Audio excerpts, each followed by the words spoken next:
అందరికీ నమస్కారం. నేను మీ పిసిరెడ్డి. దయచేసి ఈ వీడియో మాత్రం స్కిప్ చేయకుండా చివరి వరకు చూడండి. ఇప్పటివరకు ఎవరన్నా నా ఛానల్ సబ్స్క్రైబ్ చేసుకోకపోతే దయచేసి వెంటనే సబ్స్క్రైబ్ చేసుకొని మీ వంతుగా నాకు సపోర్ట్ చేస్తారని నేను ఆశిస్తున్నాను. నిన్నగాక మొన్న తమిళనాడు ఎన్నికల ఫలితాలు విడుదలవుతున్నాయి. ఈ సందర్భంలోనే కొంతమంది పవన్ కళ్యాణ్ గారిని టార్గెట్ చేశారు. ఆ టార్గెట్ చేయటం అంటే మామూలు టార్గెట్ కాదండి. నికృష్టమైనటువంటి భాషతో పవన్ కళ్యాణ్ గారిని టార్గెట్ చేశారు. ఆ పదాలు అయితే మనం మాట్లాడలేము. కొంతమంది అయితే ఏకంగా పోస్టర్లు కూడా వేశారు.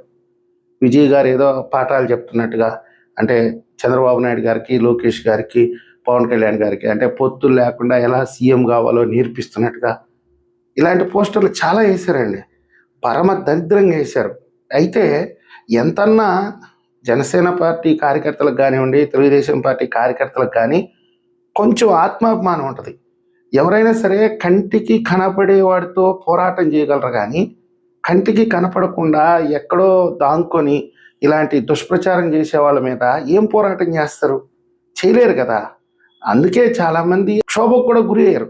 ఏంట్రా ఇది, ఇలాంటి ఆరోపణలు ఎదుర్కొంటున్నాం, ఇంత నికృష్టమైన పదజాలంతో మా మీద దాడి చేస్తున్నారు, వీళ్ళకి ఎలా సమాధానం చెప్పాలి? వాస్తవంగా ఇది వాళ్ళకి కొత్త ఏం కాదండి. చాలా రాళ్ళు వేస్తారు ఇలాంటివన్నీ. ఇక్కడ ఒక పాయింట్ చెప్తాను. సరే, వీళ్ళు చెప్పుకుంటున్నారు విజయ్ గారిని మేమే గెలిపించాం, మా జగనన్న ఫోటో పెట్టుకుంటే గెలిచేశాడు, మనిషి అక్కర్లేదు, ఆయన ఫోటో పెట్టుకుంటే గెలిచేశాడు ఆయన. పోనీ విజయ్ గారు కృతజ్ఞత చూపించాలి కదా, ఆయన నుంచి కూడా ఒక ప్రకటన రావాలి కదా. నేను జగన్మోహన్ రెడ్డి గారి సలహాల మేరకే నేను విజయం సాధించాను. పోనీ వైఎస్ఆర్సీపీ నాయకుల్లో ఎవరైనా కీలకమైన వ్యక్తులు ఆయన దగ్గరికి వెళ్ళి ఒక బొకే ఇవ్వడమో, ఒక ఫోటో తీసుకోవడమో, ఆయన అభినందించడమో ఏదో ఒకటి జరగాలి కదా. ఏమీ జరగల. కానీ వీళ్ళు చెప్పేసుకుంటారు. ఈ వైఎస్ఆర్సీపీ సిద్ధాంతం ఎలా ఉంటుందంటే 10 రాళ్ళు వేస్తారండి, ఏదో ఒకటి తగలకుండా పోద్దా. వాళ్ళు కంప్లీట్గా సపోర్ట్ చేసింది డిఎంకేకి, డిఎంకే ఓడిపోయింది. కానీ వీళ్ళు ఏం చెప్తున్నారు? టీవీకేకి సపోర్ట్ చేశాం, విజయ్కి సపోర్ట్ చేశాం కాబట్టి విజయం సాధించాడు, ఆయన సీఎం కుర్చీకి ఒక అడుగు దూరంలో ఆగిపోయాడు, ఇప్పుడు ఆయన బాధలు వర్ణనాతీతం, ప్రభుత్వాన్ని ఏర్పాటు చేయాలంటే ఇప్పుడు ఎవరో ఒకరి మద్దతు అవసరం, పొత్తు పెట్టుకోవాల్సిందే. అరే, పొత్తు పెట్టుకుంటే వీళ్ళ తల ఎక్కడ పెట్టుకుంటారో ఇక వాళ్ళ విజ్ఞతకి వదిలేసేయాలి. వీళ్ళ ట్రాప్ ఎలా ఉంటుందో మీకు చెప్తాను. 2014లో అన్కండిషనల్గా పవన్ కళ్యాణ్ గారు టీడీపీకి, బీజేపీకి సపోర్ట్ చేశాడు. 2014లో 2 పార్టీలు అధికారంలోకి వచ్చాయి. ఈయన కొన్ని సభల్లో కూడా వెళ్ళి ప్రసంగించి తెలుగుదేశం పార్టీకి, జనసేనకి మద్దతు ఇవ్వమన్నాడు, గెలిపించమన్నాడు. ఆయన చాలా ప్రకటనలు చేశాడు. అందులో పవన్ కళ్యాణ్ గారి భాగస్వామ్యం ఎంతో కొంత ఉంది ఆ ప్రభుత్వం ఆనాడు ఏర్పడడానికి. కరెక్ట్గా 1 సంవత్సరం గడిచింది. వీళ్ళు వచ్చేసారు. కొంతమంది జనసేన ఫోటోలు తగిలించుకొని, కొంతమంది తెలుగుదేశం పార్టీ ఫోటోలు తగిలించుకొని, ఇక ఈ 2 పార్టీల మధ్య వైరం అది చిరికి గాలివాన అయిపోయింది. ఏకంగా తెలుగుదేశం పార్టీ పవన్ కళ్యాణ్ గారి వ్యక్తిత్వాన్ని టార్గెట్ చేసేంతవరకు. నిజాలు ఒప్పుకోవాలండి, జనసేన పార్టీ కార్యకర్తలు తెలుగుదేశం పార్టీని టార్గెట్ చేసే వరకు, కుటుంబాలని రోడ్డు మీదకు లాక్కునే వరకు వచ్చేసింది. ఇంకా భయంకరమైనటువంటి విషయం ఏంటంటే తెలుగుదేశం పార్టీ బీజేపీతో తెగదింపులు చేసుకుంది. బీజేపీకి నమ్మదగినటువంటి మిత్రుడు ఎవరన్నా ఈ దేశంలో ఉన్నారంటే అది మొట్టమొదటిగా తెలుగుదేశం పార్టీ. అలాంటిది తెలుగుదేశం పార్టీ, బీజేపీ విడిపోవడం అనేది రాష్ట్ర ప్రజలే ఆశ్చర్యపోయారు. ఆ రోజు సాక్షాత్తు ప్రధానమంత్రినే టార్గెట్ చేస్తూ చంద్రబాబు నాయుడు గారు మాట్లాడారు. ఢిల్లీలో నిరసన తెలిపాడు. ఆంధ్రప్రదేశ్లో 2-3 సభలు నిర్వహించాడు.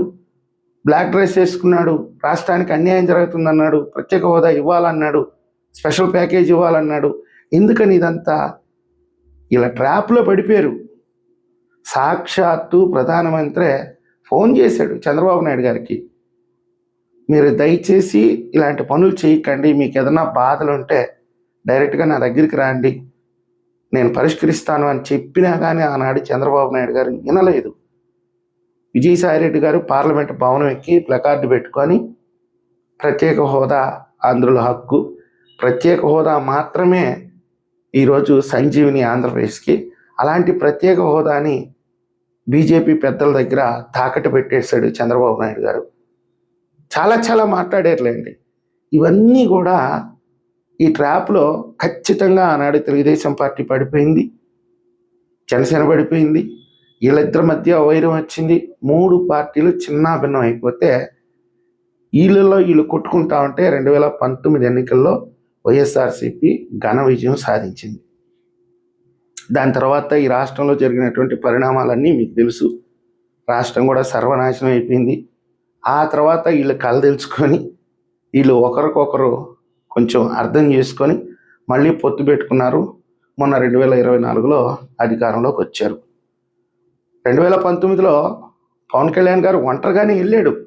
వెళ్ళిన తర్వాతనే ఆయనకు అర్థమైంది ఈ రాష్ట్రంలో మీరందరూ తెలుసుకోవాల్సినటువంటి ఇంపార్టెంట్ విషయం అండి, ఒక ఓటు సాధించడం కోసం ఇది పచ్చి నిజం 3,000 రూపాయలు ఖర్చు పెట్టాల్సి వస్తుంది మినిమం. నేను చెప్పేది ఒక ఓటు సాధించడం కోసం 3,000 రూపాయలు ఖర్చు పెట్టాల్సి వస్తుంది. పవన్ కళ్యాణ్ గారు ఏం చెప్పాడు? డబ్బులు లేని రాజకీయం చేయాలి, డబ్బులు లేని ఎన్నికలు చేయాలి అని అన్నాడు. ఈరోజు వాస్తవంగా చెప్పాలంటే విజయ్ గారు పవన్ కళ్యాణ్ గారి సిద్ధాంతాన్ని ఫాలో అయ్యాడు, అక్కడ సక్సెస్ అయ్యాడని గొప్పగా మనం చెప్పుకోవాలి. వీలుగా చెప్పుకోవాల్సింది ₹1 ఖర్చు పెట్టకుండా సామాన్యులకు టికెట్ ఇచ్చేసి గెలిపించుకున్నాడంటే ఆయన పవన్ కళ్యాణ్ ఫాలో అయ్యాడు, జగన్మోహన్ రెడ్డి గారిని కాదు. ఇక్కడ మీరు మరీ చాలా జాగ్రత్తగా ఉండాలి. ఎంతకైనా తెగిస్తారండి, ఎంతకైనా తెగిస్తారు. నేను ఇందాక చెప్పినట్టుగా 10 రాళ్ళు వేస్తారు, ఏదో ఒకటి తగలకుండా పోద్దా. ఎందుకు వీళ్ళు ఇంతలా పవన్ కళ్యాణ్ గారిని టార్గెట్ చేస్తున్నారంటే ఈ పొత్తు విచ్ఛిన్నం కావాలా. ఈ జనసేన అనేదే కొరకరాని కొయ్యిగా తయారైపోయింది. యూత్ సపోర్ట్ ఉంది. ఈ రాష్ట్రంలో ప్రభుత్వ ఏర్పాటుకి ఒక పార్టీ విజయం సాధించాలంటే యూత్ భాగస్వామ్యం చాలా ఉండాలండి. ఆ యూత్ సపోర్ట్ ఎవరికి ఉంది? జనసేనకు ఉంది ఎక్కువగా. ఇది వాస్తవం. 50% పైన జనసేనకే యువతరం ఈరోజు సపోర్ట్ చేస్తున్నారు.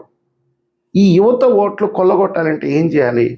తెలుగుదేశం పార్టీ జనసేన మధ్య చిచ్చు పెట్టాలి, వాళ్ళిద్దరూ విడిపోవాలి, బీజేపీని విడగొట్టాలి, మళ్ళీ తెలుగుదేశం పార్టీ ఒంటరిగా రావాలి.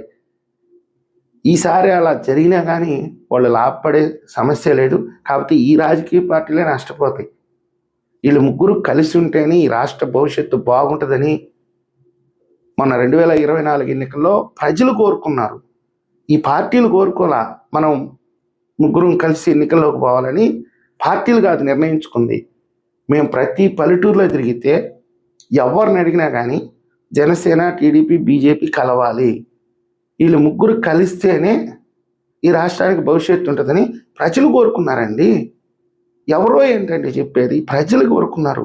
ప్రజలు కోరుకున్నారు, ఆ పొత్తు వాళ్ళకు కుదిరింది కాబట్టే ప్రజలు అంత పెద్ద మొత్తంలో ఓట్లేసి 164 స్థానాలు ఇచ్చారు వాళ్ళకి. ఎవడో ఏడుస్తున్నాడు, ఎవడో అనుకున్నాడు. ఎవడో మీరు వైఫ్ అండ్ హస్బెండ్ బాగా అందంగా అన్యోన్యంగా వెళ్తూ ఉంటారు, అబ్బా వీళ్ళు నాశనం అయిపోతే బాగుండని చెప్పి చిచ్చులు పెట్టేవాళ్ళు 100 మంది ఉంటారు. వాడెవడో అనుకున్నాడని చెప్పి మీరు విడాకులు ఇస్తారా చెప్పండి? ప్రతి కుటుంబంలో ఉంటుంది. మూడు పిల్లలు అన్యోన్యంగా ఉంటే ఏడ్చేవాళ్ళు 100 మంది ఉంటారు. వాళ్ళని చూసి మీరు విడాకులు ఇస్తారా? ఇంకా మీకు ముఖ్యమైనటువంటి విషయం చెప్తున్నాను. ఈరోజు కూటమి ప్రభుత్వంలో అత్యంత కీలకమైనటువంటి వ్యక్తి పవన్ కళ్యాణ్ గారు. పవన్ కళ్యాణ్ గారి నిర్ణయం లేకుండా ఏ అంశం కూడా ముందుకు కదలదండి. అంత ప్రాధాన్యత ఉంది పవన్ కళ్యాణ్ గారికి. ఆయన నిజంగా చెప్పాలంటే ఆయనకి పదవులు ఒక పెద్ద లెక్క కాదు. కేవలం ఈ రాష్ట్రం కోసం ఒక అడుగు వెనక్కి వేసినా పర్వాలేదు, ఈ రాష్ట్ర ప్రజలు బాగుపడాలి, రాష్ట్రం అభివృద్ధి చెందాలన్నటువంటి సంకల్పంతోనే ఆయన అలయన్స్లోకి వచ్చాడు. బీజేపీని కూడా కలుపుకోవడానికి ఆయన ఎంత కష్టపడ్డాడో మీ అందరికీ తెలుసు. ఆ రోజు ప్రధానమంత్రి గారు పదే చెప్పాడు, తెలుగుదేశం పార్టీ బీజేపీ నుంచి విడిపోతున్నప్పుడు ముందుగా మంత్రులకు రాజీనామా చేస్తే ప్రధానమంత్రి గారు ఫోన్ చేశాడు చంద్రబాబు నాయుడు గారికి. కానీ చంద్రబాబు నాయుడు గారు వినలా. బయటకు వచ్చినప్పుడు పార్లమెంట్లో సాక్షాత్తు ప్రధానమంత్రి గారే మాట్లాడారు. ఆ క్లిప్ కావాలంటే పెడతాను, మీరు చూడండి. और मैंने चंद्रबाबू से कहा था कि बाबू आप वाईएसआर की जाल में फंस रहे हो, वाईएसआर के चक्र में आप फंस रहे हो। వీళ్ళ ట్రాప్ అనేది అంత భయంకరంగా ఉంటుందండి. దయచేసి ఏంటంటే ఆవేశానికి వెళ్ళిపోయో ఆత్మాభిమానానికి వెళ్ళిపోయో వాళ్ళు ఏదో అంటున్నారనో మనం కానీ వీళ్ళ ట్రాప్లో పడితే ఈ రాష్ట్ర భవిష్యత్తే నాశనం అవుతుంది. వాళ్ళకి ఎలాగూ పని లేదు, వాళ్ళు చేసేది ఏంది, వాడిని ఎత్తినా ఈ నెత్తిన రాళ్ళు వేయటమే. ఒకవేళ తగిలితే వాళ్ళకి అదృష్టం. ఇప్పుడు వాళ్ళకి అంతకంటే పొయ్యేదే ఉండదు. ఇప్పుడు 11 ఉన్నాయి ఎందుకు పనికి రాకుండా. ఒకవేళ చెడ్డ పేరు వస్తే ఏమవుతుంది, ఆ 11 కాస్త 5కో 3కో పడిపోద్ది.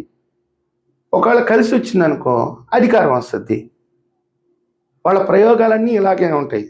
దయచేసి మళ్ళీ చెప్తున్నాను, వీళ్ళ ట్రాప్లో పడకండి. నేను మరీ మీకు విజ్ఞప్తి చేసుకుంటున్నాను. ఈ వీడియో మీకు నచ్చినట్టయితే లైక్ చేయండి, సబ్స్క్రైబ్ చేయండి. ధన్యవాదాలు.